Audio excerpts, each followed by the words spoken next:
Good evening, fellas. Again, welcome back to another episode of the Blind Pig, courtesy of BGObsession.com. Gentlemen, Some of the usual suspects have returned, and special guest. We got my man Rich Rogers from Laurel. Those of the in the Northern Virginia, DC metro area who listen to some of the local sports talk radio know him as Disco from Laurel.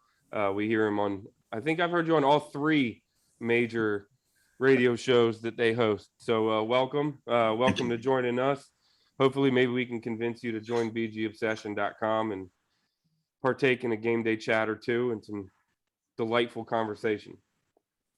So to jumpstart things, those regulars know I like to throw something out there to discuss that usually is a topic of interest of recently, primarily on social media or discussion. And why not start it off with a bang? Taylor Heineke set the record for most completions by any quarterback in the history of the NFL in his first three starts at 93. The cynic would say, well, that's because we suck and he has to throw the ball all over the field.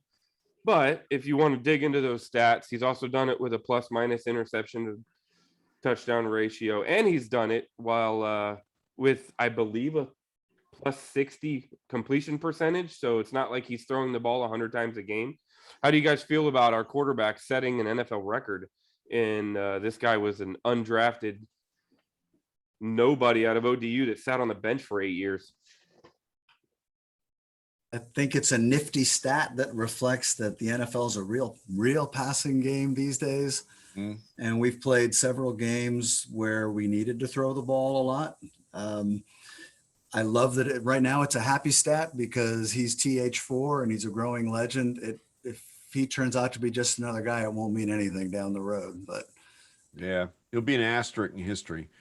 It'll be an answer on Jeopardy.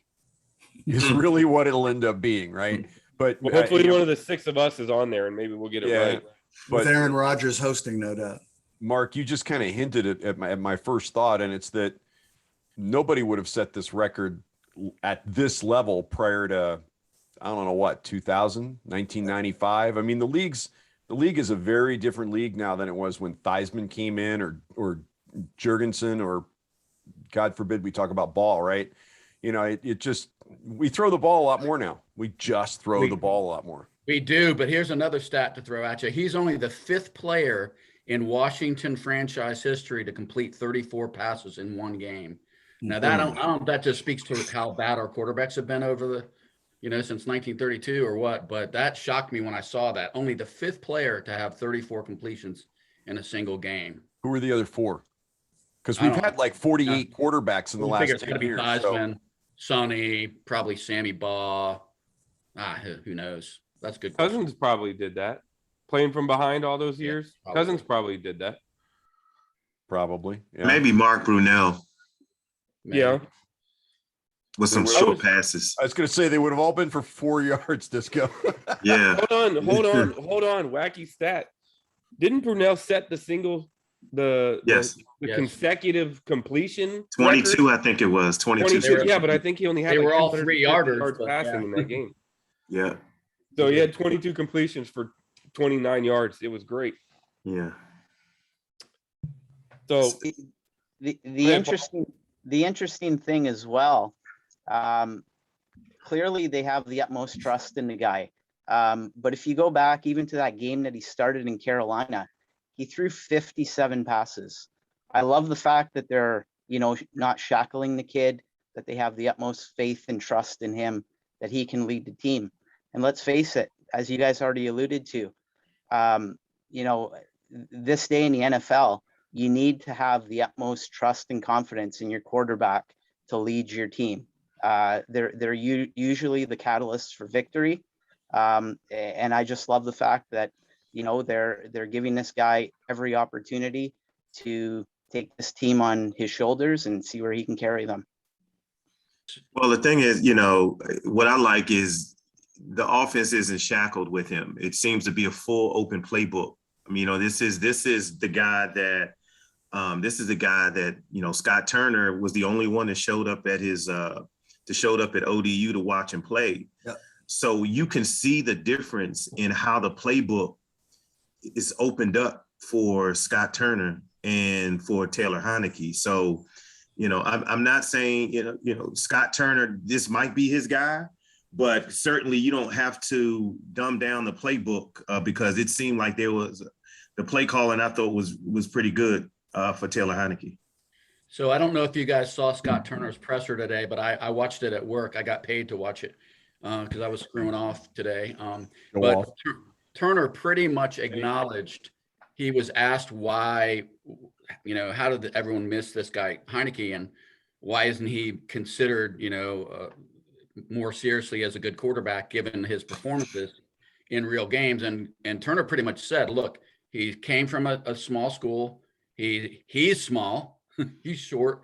He didn't even get recruited by ODU. If he did, that was the only school that recruited him. He's a small stature guy. He didn't go to the combine, and he just acknowledged what a lot of people have said is if you don't have the pedigree, it's an uphill battle to get respect in the NFL. And even bad players that were drafted in the early rounds have more rep than Taylor Heineke does, and more whatever you want to call it. He just doesn't have the credentials, traditional credentials. So he's going to have to work really hard and be better than most quarterbacks to get any kind of credit, I think. I think he's a starter. I think he's a future starter. I really do. And we'll see what happens. Even pedigree doesn't overrule some of that stuff sometimes. I mean, Drew Brees had the pedigree coming out of college, played for a big school in a big conference, but he was 6 feet even? And that was always considered a knock. And it wasn't until he just positively blew the doors off in, one season in San Diego. And that was after they drafted his replacement because they didn't think he was going to make it. So Russell Wilson, the same way. Yep. I mean, Russell Wilson dropped to the 3rd or 4th round? Third round. Third round. And Third that round. Guy's he's a Hall of Famer. I mean, he's been done everything you could ask a guy to do. So it just goes to show you, I guess, and they were talking about it on the radio today, I believe it was today, I don't even remember, that if he was drafted in the first round, do you think he is locked in as a starter 5 years ago and he gets multiple years of opportunities, even if he showed the same way at practice and he showed the same way in the film room and he showed the same way in every aspect available? Is it literally just because he was undrafted that nobody has given him a shot on the field? Because he's backed up at multiple teams in multiple leagues. He wasn't able to overcome the starter because he was at the XFL. He was still a backup at the XFL. Why didn't he show enough in practice to take over there? Is his draft status what kept him from being able to overcome that opportunity? I think that's a big part of any quarterback's chance of making it in the NFL. A, you've got to get noticed, and that's hard to do. B, you got to get a shot, and that's hard to do to actually get drafted. But if you're going to get drafted 1 or 2, you're going to get your shot, and you're going to get 3 or 4 years to prove it. If you're a late draftee or an undrafted guy, you've got to make a splash and an impression early. And every time Taylor got on the field, he started to splash and he got hurt and he couldn't stay on the field. This time, so far this year, through 2 games, and I'm finding wood here to knock on, he hasn't gotten himself hurt again, which goes to the last thing that I wanted to say about Heineke before I forget it. One of my concerns coming into this year because of that injury history was, remember him talking about how he knew that was his shot against Tampa in the playoffs, and he just threw it all out there. He's literally throwing his body into traffic. And when he talked about dialing that back to try to be a little bit safer and stay on the field and be available, best ability is availability. I hate that cliche, by the way. But through 2 games, the biggest and most encouraging thing I've seen from the kid is he has changed his game. He's not doing it with his legs. His running has not really been an impact in either of these 2 games. He's doing it with this, and he's doing it with a quick release. He's reading defenses. He's looking like an NFL quarterback to me. So I'm just holding my breath that he gets a chance to put a few games together and get his feet under him. We'll find out what we have. I think he's got a chance if he can stay on the field. Yeah, I read a great bit by Ron Rivera in I think it was an SI article today, or maybe it was yesterday, where he talked about the fact that Heineke has made practice his place to not run.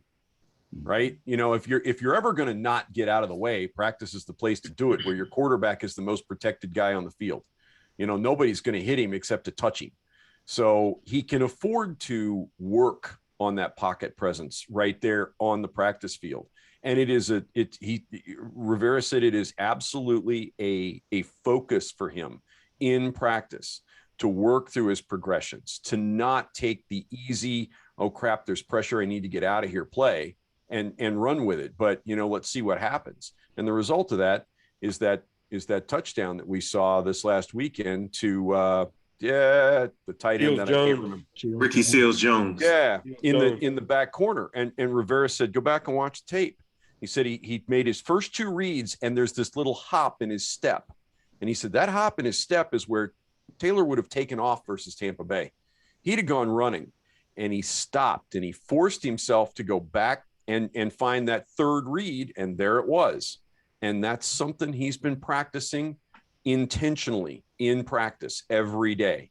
This is a kid that knows how to practice too, not just play. And, you know, stop and think about some of the quarterbacks we've had in recent history. I'm thinking of RG3 specifically, who didn't necessarily always put in the time and the effort and relied on old tools. How great could he have been if he had this kid's practice ethic? And that was a hell of a throw, by the way. That was a big time NFL throw. It was perfect. It was going into the stands, or it was coming down a TD. Those were the only two options. Yep. Hey, Bob, just to add on to that, you mentioned the idea of approach to practice, and, you know, Taylor seems to, by all accounts, have a good approach to practice. And I think that is manifesting itself on the field, because for this guy, and granted, it's been a limited sample size to this point, but what I love over and above everything else is the moment is never too big for the guy. He was thrown to the wolves in that Tampa Bay game. He didn't know any better. He went out there and he flat out balled.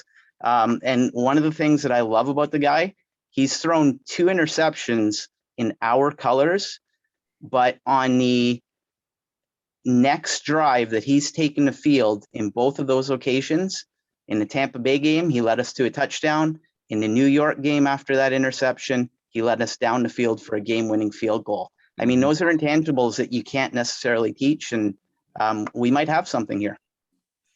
I think that just to add on to that, you know, after the interception, you know, how many quarterbacks have we seen where a coach would take a conservative approach, then can dunk down the field?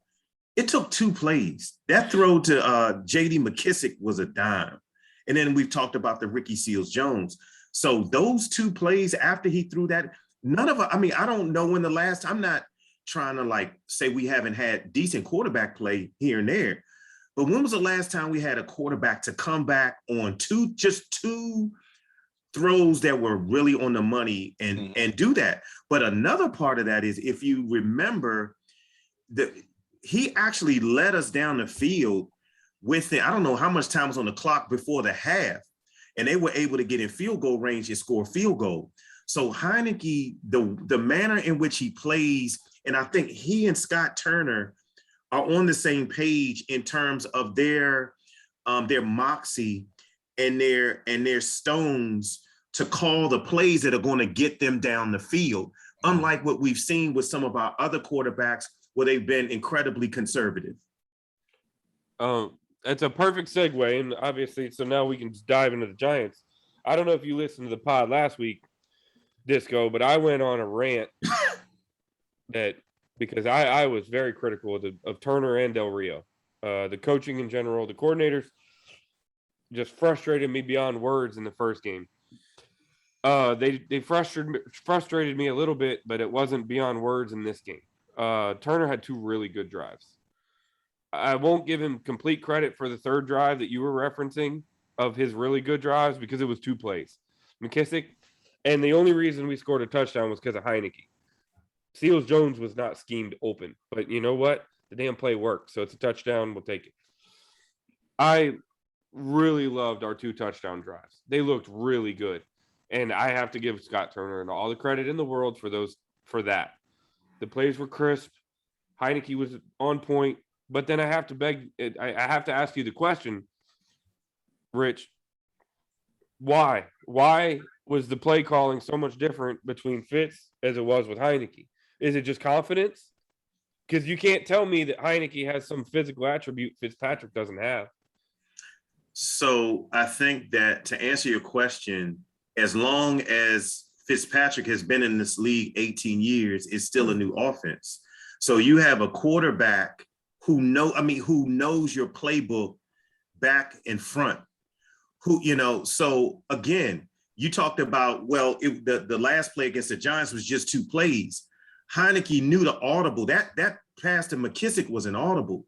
So he knew to do that. And I'm not saying Fitz in his 18 years can't audible, but when you have a player, even with maybe limited ability, knows your entire playbook, as an offensive coordinator, you can't just force we saw that with Al Saunders. You can't just force your playbook on your quarterback when they're not ready. So if Scott Turner had a 600-page playbook, then I bet you Heineke knows all 600 of those plays.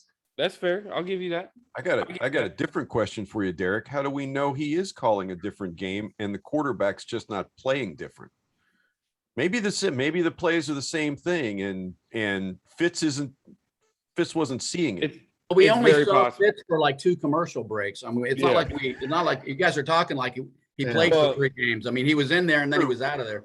He threw 6 passes. 6. It's very possible, but I'll quickly, not to rehash the Chargers game. I look back and Fitz didn't attempt a pass over about 10 yards.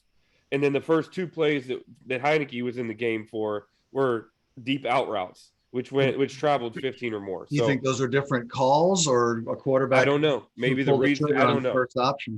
I'm just some fat guy sitting behind a TV watching football. So I can only judge by my eyeballs, but it was a dynamically different offense. Yeah. It could have been Fitz. It could have been Fitz. I completely understand that. And having a guy who knows your offense, who is physically limited, opens up the offense a lot better than the guy who has all the physical traits but couldn't work his way out of a paper bag. Derek, let me point out something to you. If you go back and look at the quarters that Heineke has played, the one thing that you notice that he does, particularly in the red zone, he throws the ball into the end zone. Ricky Seals-Jones was a pass into the end zone. If you remember in the Carolina game, he threw like 2 passes to Cam Sims. I think he dropped both of them into the end zone. He threw that dime. He threw to Steven Sims. I think that was against Carolina or Tampa. That was Tampa in the back corner. He wasn't even looking. Yeah, he was blind. That was into the end zone. So again, there's some new. I'm not saying Taylor Heineke is the second coming. I'm saying that I'm seeing a guy. Remember Alex Smith, and I'm not trying to crap on Alex Smith, but Alex Smith wouldn't throw those passes. I mean, Haskins couldn't throw those passes. Oh, just to validate what Rich said, that was our biggest issue, really. Even during some of the years with Kirk Cousins, is we could get to the red zone. We march it all up and down the field at will, and then we get to the red zone and we couldn't do anything. Well, and just against the Giants game, I don't know about the Chargers game, but I know we were 75% in the red zone against the Giants, which really, in my mind, that's what kept us. That's what put the game within reach at the end. They were 33%. We were 75. And so when we got down there, we made them pay for it. And I think a lot of that is Heineke is kind of a fearless player. Maybe he's too young to have sense. Maybe that's what it is. I don't know what it is, but he's definitely not afraid. And like you said, you gave another example of after the interception, a lot of quarterbacks would, no matter what the play call was, they'd be a little timid about the next couple of throws. And he wasn't at all. When we were in chat, that was my response, John. It was, all right, well, you made the mistake. You're going to have time. How do you respond? We're going to have a chance. And he let us down, and we ended up winning the game. So, his teammates love the guy. Not to go off again on Heineke, but remember it was after he came in against Carolina last year and played right off. I'm remembering Chase Young making a comment after that game that he said something about Taylor about how he was balling, and Heineke looks at him and says, "This, I got you. This is what I This is do." what I do. And I just thought, all right, either he's just, a cocky little guy and he's going to be gone and we'll forget about it, or the kid's got some moxie. I think it's the latter. So, So let's talk about the game overall. And I heard somebody say this a couple of weeks ago, not about this game, but it immediately came to my mind after the game. And that was that old Yankees manager, Casey Stengel, said way back in the day. He said more games are lost than won. So I thought that described that game perfectly, because it really wasn't about who was going to win the game. It was who was going to make the last mistake. And obviously we know that it was not us. It was that final penalty on them that gave us a second chance. But I thought, I'm just going to shout out a couple things that I noticed. I noticed that for the second game in a row, Heineke threw the ball to almost every receiver on the roster. He threw it to 8 different receivers against the Chargers, 7 different receivers against the Giants. And I think that's really a big key, including that incredible touchdown pass. I love DeAndre Carter on the return game. I think he's you could see, I don't know if you saw him getting pissed off when they had touchbacks. He was getting visibly pissed off. He wanted the ball. He wanted a chance to do something. So I think we found a returner. I thought the rookies played better, especially St. Just, and I thought Cosme certainly played better than the Chargers game. Brown. And Diami Brown, I'm not as high on him as most people are, just because he fell down a lot, like for no reason. He fell down on a couple catches where he could have had bigger gains, and he only caught about half the balls thrown to him. But I guess I'd wish I'd see a little bit more Cam Sims, which I know that may be ironic, since the big bust on him early on was that he couldn't hold onto the ball. But I think he's gotten a lot better, and I think he's a better receiver right now than Brown is, but that's just my opinion. But I didn't like all the penalties, but I don't know what to say about that, because the Giants had just as many as we did, and the refs were flag happy. But we're definitely have an issue with penalties so far this year, way too many, and probably a lot of them that aren't called that we're committing. I want to say this in regards to the Giants game, just to build off of what you said, John. And I don't want to sound like too much of a homer here. I feel that I'm more than critical of this team more often than not. But I really want to give due to Terry McLaurin. The guy is an absolute superstar in every sense of the word. In my opinion, after that Giants game, they should have knocked on that guy's door the next morning and handed the guy a 7-year contract. He's the definition of a leader in every sense of the word. If you think back to that Giants game in the first quarter, it got ugly pretty quick. We were down 7-0. We were staring at an 0-2 start, and it felt like for a while there that game was going to be a 14 to 17 point loss.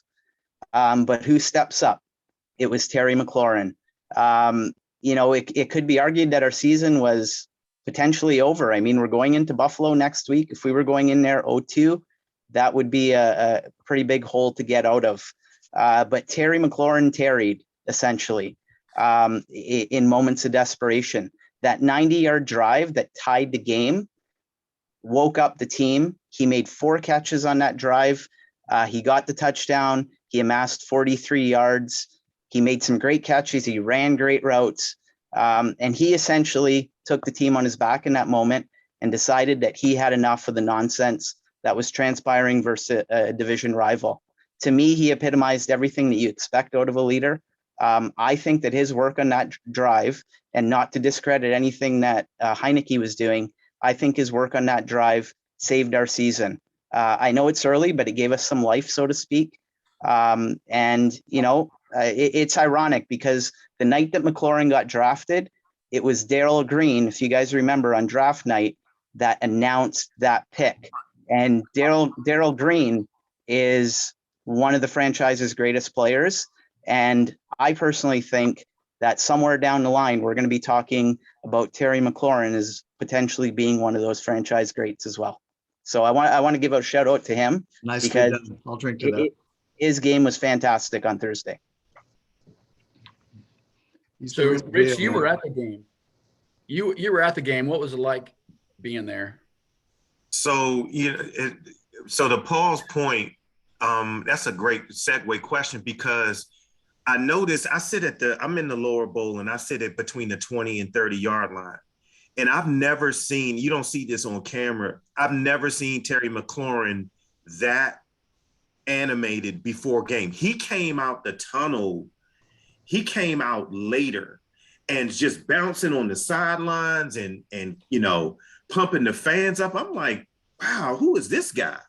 So, seeing Terry animated like that, and it started because I was at both games, because I'm a season ticket holder. It started again when Heineke came in, Terry's demeanor changed. So that was one key. The atmosphere at the game on Thursday was incredible. And as I've shared before, we got onto the podcast, that I haven't seen atmosphere like that maybe since the Ravens Redskins game back in 2012. There were a lot of Giants fans there.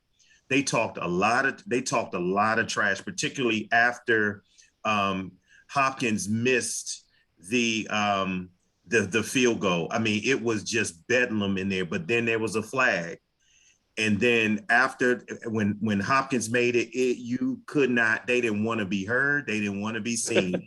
Another thing is when the drop touchdown pass, was it by Slayton or from the Shepard. Yeah. That was Slayton, wasn't it? Darius Slayton. I was Slayton. That wasn't Shepard. Would have caught that. Yeah. I thought it was late. Man, let me tell you, that place breathed a collective sigh of relief, because that was game over right there. So the atmosphere was great. Just people high-fiving after the games, running through the concourses, screaming and hollering. It was great. And then finally, the Bobby Mitchell induction of the retired Really his cool. jersey Really cool. was awesome. Quite honestly, I don't think that they did enough. The timing of it was a little off. It was like during a commercial break in like the middle of a quarter, wasn't it? Yeah, I didn't think that was worthy. And it's one last note. For you guys that don't know, when they changed the name, they took away the Ring of Honor. But it's back now and it's redone. They redid it and it really looks nice. It looks really classy. Sweet. So after 58 minutes and 50 seconds of agony, we had it was all made okay by a field goal. So now we look forward. We have what I think could be the best defense we're going to play all year. You could argue Tampa might be better, but I think Buffalo's defense could be the best defense we're going to square up against. So my opinion, I don't think we're going to be able to go in there and bully anybody. To go in and expect us to get 5 to 6 yards of carry would probably be ambitious, in my opinion. But how are you guys feeling about Buffalo? That good, huh? You know me. I'll tell you what I think. I don't think we're going to win. I'll bury the lead, right? I think we're going to play a solid game. We could get into the specifics. Offensively, we need to still protect the passer. We saw pass pro for the first time all year, including preseason. You heard me talk about it last week. The happiest thing about the Giants game is we protected the passer. If we can give Heineke some time, and it doesn't have to use his legs all game, like he's going to have to run. But if they can give him a chance to throw and get some time of possession and keep us in the game, I think offensively that's going to be the key. Defensively, I'm seeing it in fits and starts. I think Jack is starting to pull it together, but we can't have a half a dozen blown coverages and guys running 10, with nobody within 10 yards of them, and people running uncovered in the end zone, dropping touchdoan passes. That's not going to happen with Stephon Diggs ain't Diggs. dropping that ball. No, he's not. I think it's going to be a bit much to overcome. But I didn't think we were going to beat Pittsburgh in Pittsburgh last year either. If he gets us dialed in on defense and the defense carries us and keeps us in the game, yeah, we got a shot. But I think it's a big if still. So before the Chargers game, I spent a lot of wind and airtime talking about how inexperienced the Chargers coaching staff was and how they had no business being on the same field with our coaches and how that was going to be a big factor in the game. And of course, it was not a factor whatsoever. So I think by correlation, the fact that you've got super experienced coaching staff with McDermott, you got Brian Daboll, I don't know how you pronounce his name, but he's been an offensive coordinator for 3 other teams other than Buffalo. And then you got Leslie Frazier, who everyone knows Leslie Frazier because he's been a defensive coordinator for a gazillion years. So I think by correlation, that means they're going to make a lot of bonehead coaching moves on Sunday. I don't think you could look at facts and data and rationality and argue, yeah, we're going to win this game. But I just have this feeling this is the kind of game that we win. Like no one expects us to win. We may not even expect us to win. Right, And we'll win. Yeah. I just have that feeling about this game. I don't know why. I also think the defense is embarrassed. I know we said that last time because they were embarrassed and they actually did a better job, especially the defensive backs in game 2. But I think that all they've heard and seen on social media is what happened to this vaunted top defense, that we have to have a blown call and a second chance at a field goal to beat the Giants again. I think they've heard that and they've seen that. And I just have a feeling at some point it's going to start to click again like we saw at the end of last year. And I wouldn't be surprised if this isn't the game where they have 5 or 6 sacks on the quarterback. I just have that feeling. I can't really explain it, and I was wrong last week. So I called us to win, but I thought we would handle the Giants pretty easily, and we didn't. But Hey, John, to build off that point, you were mentioning that you expect the defense to be able to get some really good pressure, potentially break through with some sacks. I don't necessarily think that Sunday is a day where many people feel that we're going to necessarily be victorious. But the big thing for me and the thing that I want to see is I want to see this team at least go down swinging. Your defensive line is your strength. Bring the heat on Allen. We've seen Buffalo be a little bit vulnerable over the last few games, particularly in the AFC Championship game against the Chiefs.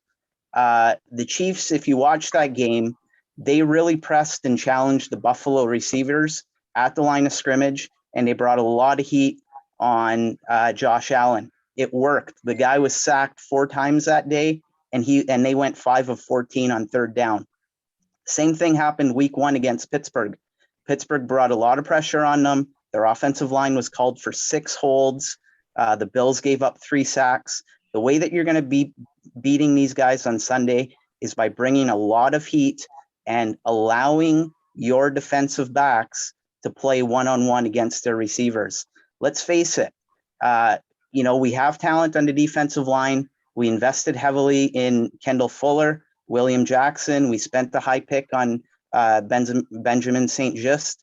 Let these guys earn their medal on Sunday. Squeeze all the life you can out of them on Sunday. And if we're going to go down, let's at least go down swinging. One thing I wanted to mention, and then I'll let you guys have the floor. I don't know if people talk about Josh Allen like he's Joe Montana. Last year was the first year he had greater than 60% completions. He's not a very accurate quarterback. He's big and he's strong and he can run with it. And he's got a good arm, but he's not, and you've seen him struggle this year, but he's not struggling this year. This is his norm. Last year was the exception. Last year I think he completed like 68% of his passes. That's the only year he's done that. And everything went right for the Bills last year, just about. So I just think he's more vulnerable than people think. And I'm not drinking the Kool-Aid totally on Josh Allen's a great quarterback. He's a big, strong, hard to bring down, physical quarterback with a decent arm. And I think there's a chance we could expose him a little bit. I'll quibble on the arm part. I think the guy's got a cannon. He can throw off his back foot and throw ropes. But bigger concern, somebody needs to seal the edge on defense this week. If Daniel Jones can get 95 running the same around the left side 5 times, 4 times, if Landon Collins and Montez Sweat and whoever's over on that side doesn't seal the edge this week, it's going to be a long night. Yeah, I expect a lot of I echo that, Mark. I expect to see a lot of design runs from Josh Allen. I think that there are a couple of things. This is a tough team, but here's the thing: they're playing on the road, and actually, they seem to play better on the road because they kind of have that us against the world mentality. I think the key to this game is going to be our offensive line and the young rookie Cosme on the right side and Leno on the other to see if they can stop this Bills pass rush without any consistent help. So I think the offensive line is going to be critical. And I also think that, hopefully Scott Turner can call some, design runs for Heineke safely, hopefully. So I don't think it's an impossible. I mean, it's the NFL any given Sunday. But if this defense gets some early confidence and some early stops, we got a shot. And that sounds about right to me. We can't fall behind 14-0 up there. Right. I mentioned it on the board, and I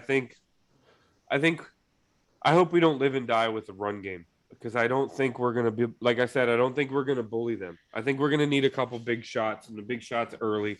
Now, that doesn't mean go all crazy and go nuts and throw the ball all over the field, but what it does mean is like the drive with the audible to McKissick, hit a play like that, get 55 or 60 on one play, get a chunk, you know what I mean, and flip the field. Get down and you get a big touchdown, and you're talking in the first quarter, and you're talking about a different game plan. Now, I spoke the Bills up. I actually think the Bills are going to be in the AFC Championship game this year. But if you look at what they've done this year, to John's point, they lost to a Steelers team who won on a special teams blocked field goal or punt for a touchdown. I don't remember. And then they destroyed a Dolphins team after they knocked Tua out in the first quarter. That team was led by Jacoby Brissett. And that's not a good football team outside of maybe a couple offensive weapons down there. So it's not like they've beat the Chiefs and the Chiefs and the Niners or some two powerhouse teams. They're actually 1-1 and lost to a Steelers team that they should have beat, and they should have beat handily. So I think it's a winnable game. The fan in me looks at this game and says, why not? Why can't we find a way to beat them? I've been a fan of this team long enough and have seen enough times where we beat the Packers the year they won the Super Bowl, or we beat the Ravens the year they won the Super Bowl, or we beat Pittsburgh on Monday night last year when they were undefeated, or we found a way to win a game we weren't supposed to win. And this kind of has that feel to it. So with John, I'm kind of with you. Realistically, the same guy who predicted us to handle the Chargers because they had no preseason and handle the Giants because they're a far inferior team, realistically, I don't see how we win. But it's like Rich said, it's any given Sunday. It's the NFL. Any team can win. A couple good bounces. Maybe Chase Young actually wakes up. I don't know. There's a lot of criticism around him right now. So is it him? Is it the scheme? Is it what we're asking him to do? Are we asking him to cover the gap more? Why is he in coverage? There's a lot of things about it. But, a couple solid hits. Maybe Ioannidis, he's questionable. But if he can get up the middle, I think we can turn this game with a couple big plays early. I think it's what it's going to take. A little bit of history on our Bills rivalry. I'm sorry, Bob, were you? No. Go ahead, Mark. The Bills lead the all-time series 9-6. We've only played them 15 times. I only care about the postseason, Mark. I only care about the postseason. Yeah, we're getting there. Recent history has not been kind. The last 8 games against them, we've won once. That was when Kirk Cousins went off and threw 4 touchdowns and ran for 1, and we beat them here back in 2015. Prior to that, we lost a lot of games, including the John Beck 10 sack game up there, which I tried to wipe from my memory, but this week I had to go there again. And we haven't won in Buffalo since November 1st, 1987. I looked it up. Yes, it's been a while. And I don't know if at least I know a couple of us on this pod are old enough to remember Tony Kornheiser and the bandwagon columns back from 1991. Yep. You remember in Norv Turner's year when our Mhm. team started, I think 6-1, Yeah. and they kept telling Tony, bring back the bandwagon, bring back the bandwagon. And he finally said, after Buffalo. And we went up to Buffalo and just got our asses handed to us that day. So that was the end of the bandwagon. And I've been waiting a long time for us to go up there and make some noise and show that team. And they haven't even been that good for some of these games. We were just that bad. So I have two fun facts I want to get in about this game. Jarrett Patterson, anyone know where he went to school? Buffalo. He went to Buffalo. So I think this will be a good game to give Mr. Patterson some carries. Because we've seen that Gibson's before, right? On the injury list right now. Yes. Gibson's got a banged up shoulder. And I don't know if you guys saw the play against the Giants, but he got hit right in that sore shoulder pretty hard. And I think he played after that, but I do think he's banged up. And then my second fun fact is, guess who drafted Dustin Hopkins in the 6th round of the NFL draft? It must be Buffalo. If I say Buffalo Miami. Bills. So there are your two potential highly motivated heroes. That might. And another fun fact where these guys are so far removed, but the 1972 NFC championship, the NFC rushing champ and the AFC rushing champ, AFC, O.J. Simpson, NFC, Larry Brown. Larry Brown. Wow. Wow. O.J. Simpson. Why does that name strike a bell? Oh, Jesus. something about his memorabilia or something. Yeah.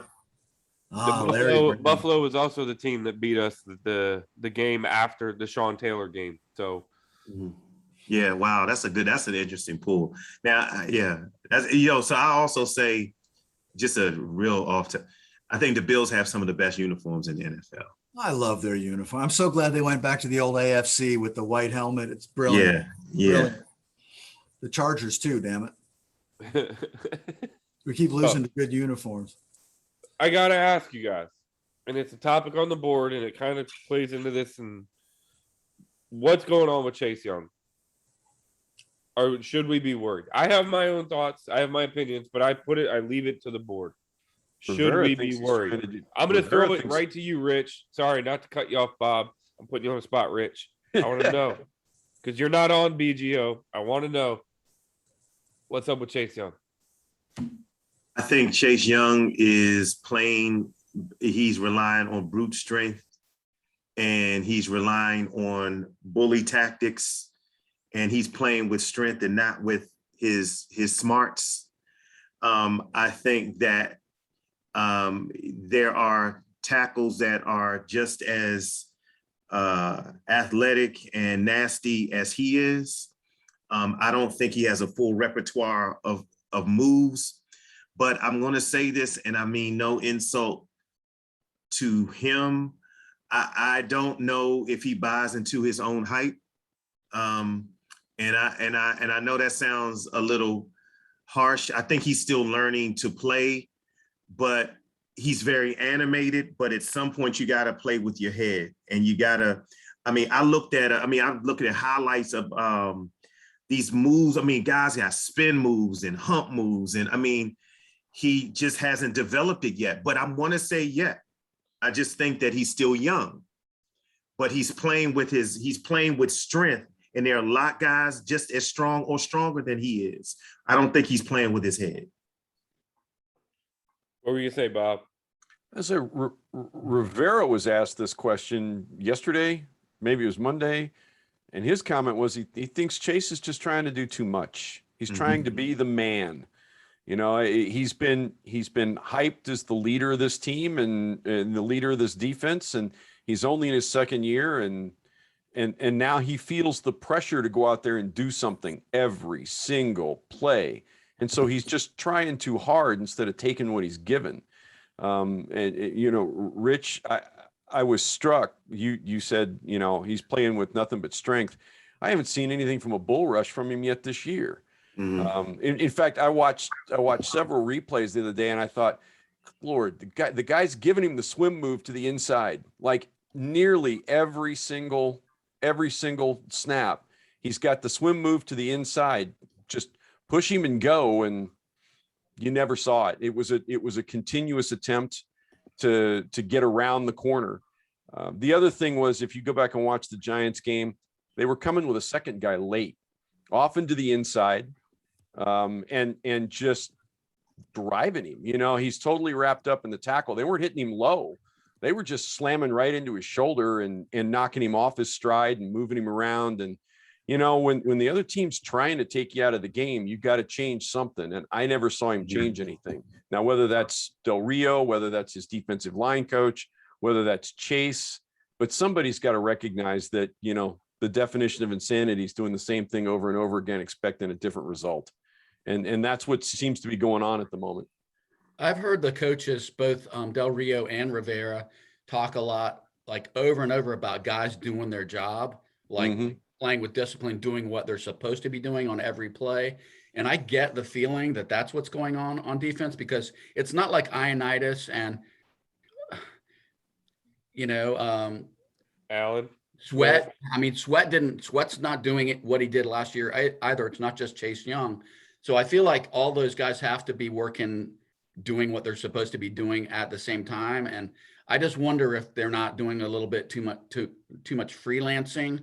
And I don't know. I don't think Young turned into this promising rookie and then all of a sudden he's forgotten how to play. I just think there's something going on with the scheme, or they're not following the scheme, or something. I lean more towards that than anything with Young himself, because I can't come up with a logical reason to believe that guy that was terrorizing the backfield at the end of last year now can't get into the backfield. I think there's got to be something more going on there. That was my question, and I posed it. And I wonder, against the Chargers, they game planned, get the ball out quick, 3-step out, balls out quick. So how do you defend that? You're not going to get to the quarterback. You take your initial move. If your initial move doesn't work, you plant gap control and you get your hands up and try to block the ball. Rivera made it a point to say how Chase Young was so close to tipping a couple passes when he was on the radio last week. I mean, that's okay. This guy's the number 2 overall pick. Tipping a couple passes should not be your aspiration. Right. Okay. Do you think so? The question I would ask is, because I was going, if right now today, I think Montez Sweat is the better pass rusher. I'm not saying both of them are manly and man, but I think right now Montez Sweat might be the better pass rusher. I think he was a better pass rusher last year too. He just wasn't a rookie, and he didn't get he just didn't get the same level of attention.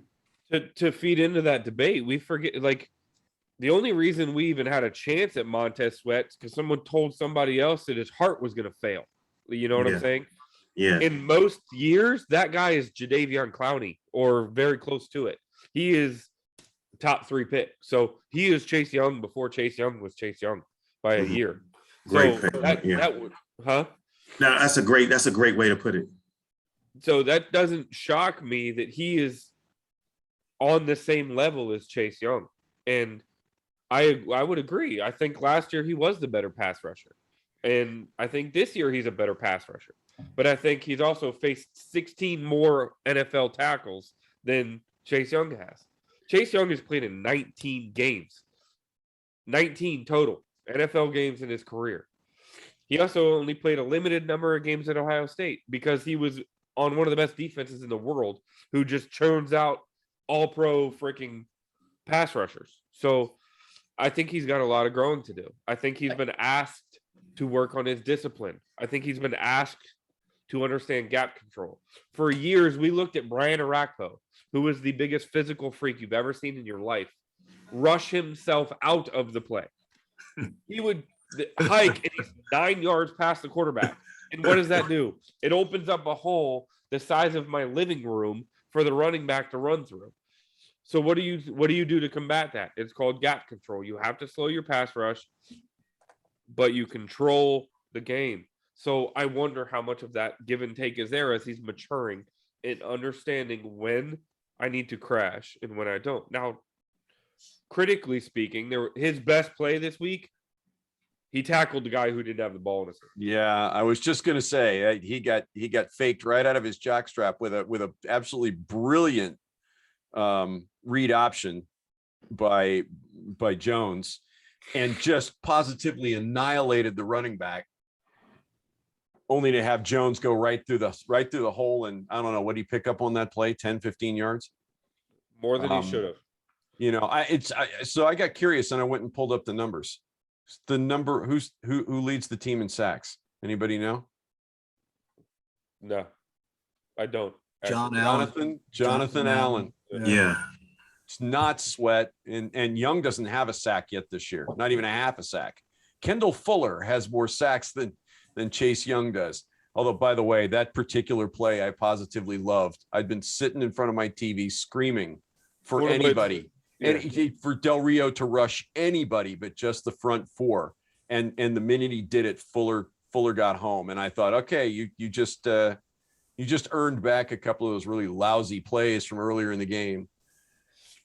So we spent like 10 minutes talking about the D-line players, but I wonder if Derek didn't really, maybe it's simpler than what we realize. And Derek was talking about teams getting the ball out fast.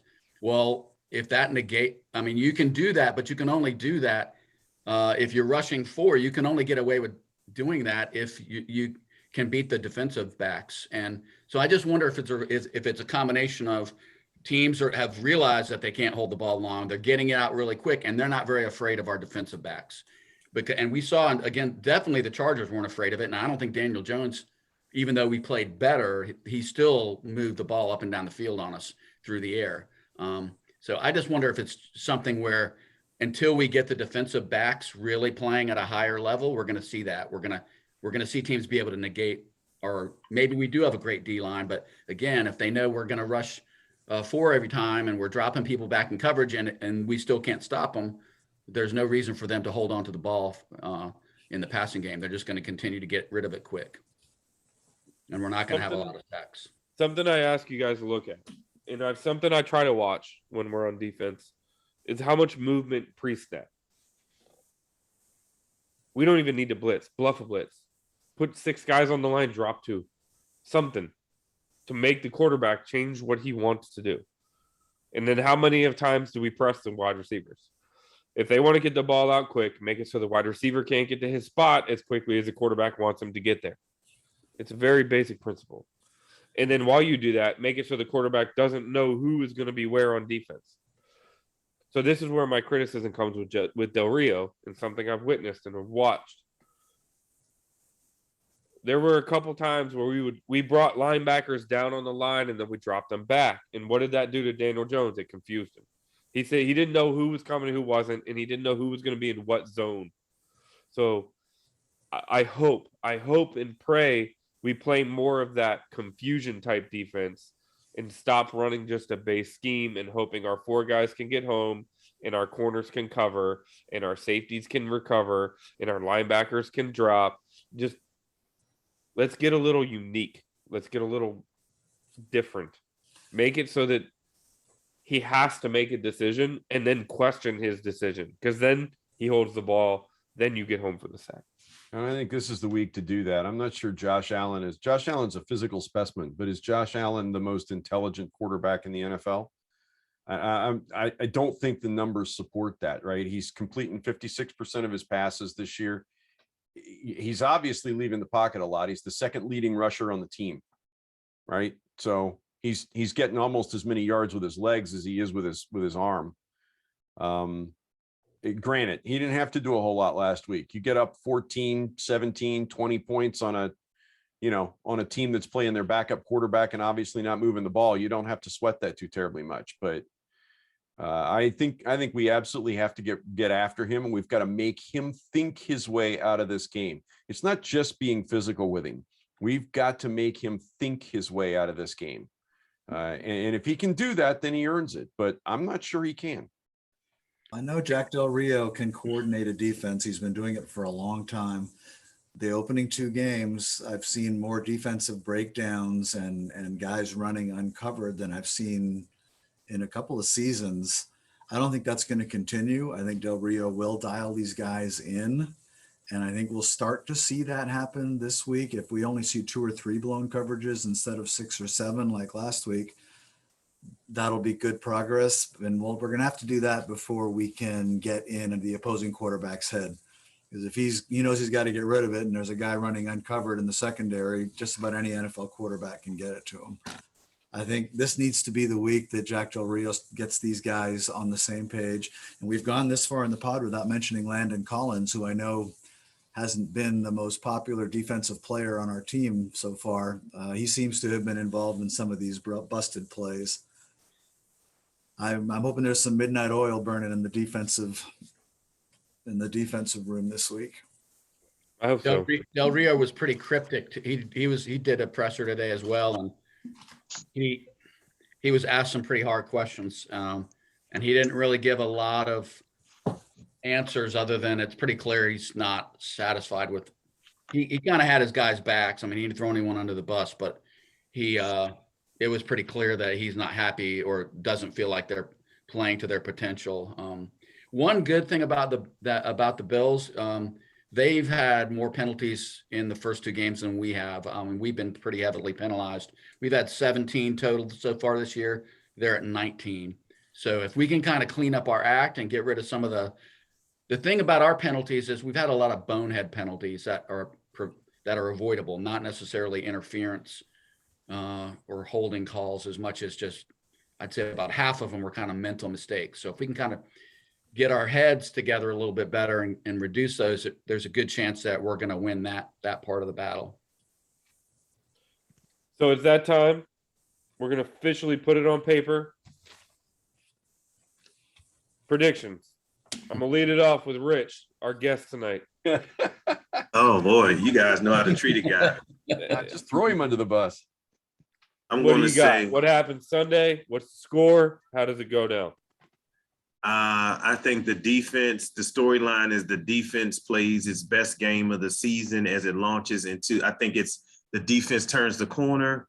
And I think the Washington football team wins 23-17. I like it. All right. Paul, because you have not stopped talking the entire podcast. What's your prediction? So I'm 0-2 so far on these things in predictions. I'm going to say that we come up a bit short.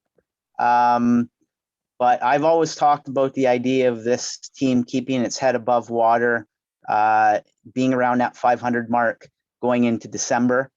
I think games like this coming Sunday against Buffalo, the upcoming one against Kansas City, I know we got Tampa Bay on the schedule as well.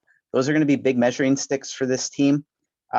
We have to be able to play tight in those games because I think that they can, in a sense, be moral victories for us and give us a lot of confidence heading into the latter half of the season. In that Miami game this past week, I know I'm going off on a bit of a tangent here. I mean, Buffalo smashed them 35-0, but Miami had as much to do with that loss as the Bills did. Miami went down 14-0 in that game. They went 0 for 3 on 4th downs. They had opportunities earlier in the game to extend the game and kick field goals. They elected not to, and they basically ran themselves off the field in that contest. For me, this is a game where we have to try and keep it tight. We have to give ourselves a chance to, be within striking distance in the 4th quarter. And I think we can do that. I really honestly do think we can do that. But ultimately, I think Orchard Park is going to be a little bit too difficult for this young team, in particular for Taylor Heineke, who I don't believe has started a game on the road as well. I think Buffalo ultimately wins 24-19. 24-19. That is if you nail that one, you need to play that in your pick 4. That score. All right, John, what do you got? So I said I had a feeling, so it would be wimpy of me not to go with what I said earlier. I think we're going to eke it out. I think Buffalo has every reason to believe everything they're hearing. We started out a 9.5 point dog, and now we're like an 8.5 point dog. Wow, they threw a point at us. So I think Buffalo coming off that big win, they're at home, they're supposed to win. We don't really have anything to lose. And I don't think our guys are afraid of anybody. I will say that. I don't think Taylor Heineke gives a shit who's on the other side of the field or where they're playing. And neither does Terry McLaurin or Antonio Gibson. So I think we're going to eke out a win on the strength of former 6th round Buffalo draft pick Dustin Hopkins and win 27-24. 27-24. All right. Bob, what do you got? I'm going to go, oh my gosh, this really hurts. I hate to do this. But you know, if it keeps us winning, I'll take it. I think it's Buffalo's, but I don't think it's Buffalo's because they beat our defense. I think it's Buffalo's because they get something off the offense or they get something off the special teams. I'm going to say 24-20 Buffalo with a touchdown from either their defense or their special teams. And that's how they pull this off. Mark, you're up, my brother. Yeah, I mean, I kind of said earlier, I had the same feeling about this one that I did heading into the Chargers game. I hate that I was right that time. I'm lucky that I was right with the Giants because we eked it out, but I think we're going to be playing uphill in this game. I think that the Bills are going to start fast with all the mania there at the stadium and people jumping off tables or whatever the hell they do in Buffalo. I think we're going to be playing I think we're going to be playing uphill, and I think we'll keep it within a score for most of the game. I just don't think we're going to have enough firepower on either side of the ball. And ultimately, I mean, if I'm going to come up with a score, I think there's going to be points scored in this game. So I'm going to go Buffalo like 27-23. That's all I have to say about that. You're up, Derek. I don't see a reason we win this game. I look at this game and I just feel like we should lose to this team. But for some reason, my gut is with John and with Rich. Like, for some reason, this is the game the Washington football team / Redskins has found a way to win in the past. And I hate picking against my boys. Screw it. Hey, Derek, I just want to point one thing out. Have you guys looked at our schedule this year? It's We brutal. either win some of these kind of games or we ain't doing shit. I hate to tell you, but we have to win some of these games that no one thinks we can win, and including in our own division, by the way. Well, we're going to beat Atlanta next week, so we'll be 2-2 heading into the second quarter of the season. All right, I'll go crazy. I'll say we win 26-23. 26-23. Washington finds a way to kick a field goal. Dustin Hopkins tries to settle all the critics, but How many chances does he get, though? That's the question. one time. But I do think, here's the thing, though, is I do think this is one of those weird games. I think we jump out early, unexpectedly, like we've done against teams that we're not supposed to do it against. I think we do jump out. Remember, was it the Philadelphia, right? Huh? Season opener against Philadelphia, we did that one. I don't know if it was last year. No, I'm talking about a legitimate team, not the Eagles. But we did it against the Packers. We did it against the Ravens. I think, was it the Saints? I think the Saints we just throttled within the last couple of years. Nobody expected it to happen, and we ended up just taking it to it. So I think we find a way. I think we jump out early. It gets squirrely, and then I think we hold on for a victory. 26-23. Crazy talk. I'll take it. All right, boys. It's been a pleasure. Thank you very much, Rich. Appreciate Thank you, having guys. you on. It's been Thank fun. you guys for having me. It's been a Yeah, blast. I man, you're appreciate great. it. Thanks. Great That's job, Disco, man. Disco on Twitter. Thank Disco you. on Twitter. Find him. Follow him. Thank you. Thank Crazy you, guys. man. I appreciate you. Hail, gentlemen.